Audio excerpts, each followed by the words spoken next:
नागावला फिरायला गेल्यावर आम्ही गेलो होतो कोळीनबाई ह्या आपल्या नलिनी काकूंच्या रेस्टॉरंटमध्ये जेवण करण्यासाठी आणि तिथे गेल्यावर आहे ना आम्हाला त्यांचीही भेट झाली. खूप छान वाटलं त्यांना भेटून. अगदी साध्या सिंपल आहेत, व्हिडिओत दिसतात तशाच. त्यांच्यासोबत आम्ही फोटोही काढले, एक 5 मिनटं बोललोही. खरंच फारच छान आहेत त्या. त्यानंतर ना आम्ही आमचा टेबल सांगितला, 10 जणांसाठी आम्हाला टेबल हवा होता. आम्हाला असं समजलं की 1 तासाभराचं वेटिंग आहे. आम्ही म्हटलं ठीक आहे थांबूयात.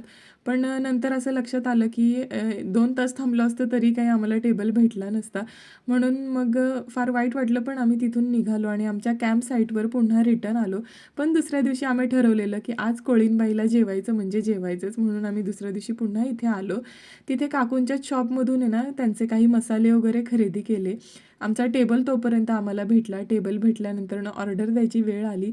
मग आम्ही एक व्हेज थाळी, एक मटण थाळी आणि 6 फिश थाळ्या वेगवेगळ्या प्रकारच्या असं ऑर्डर दिली.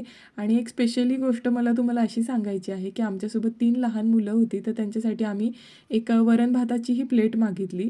तर ते आम्हाला म्हणाले की लहान मुलांसाठीच हवी आहे ना तुम्हाला, तर आम्ही आमच्यातर्फे देतो, त्याचं काही आम्ही बिल लावणार नाही. आणि एकदा संपल्यानंतर ना त्यांनी आणखीन वरण भात दिला होता लहान पोरांसाठी. पण ह्या गोष्टीने ना त्यांनी आमचं खरंच मन जिंकलं.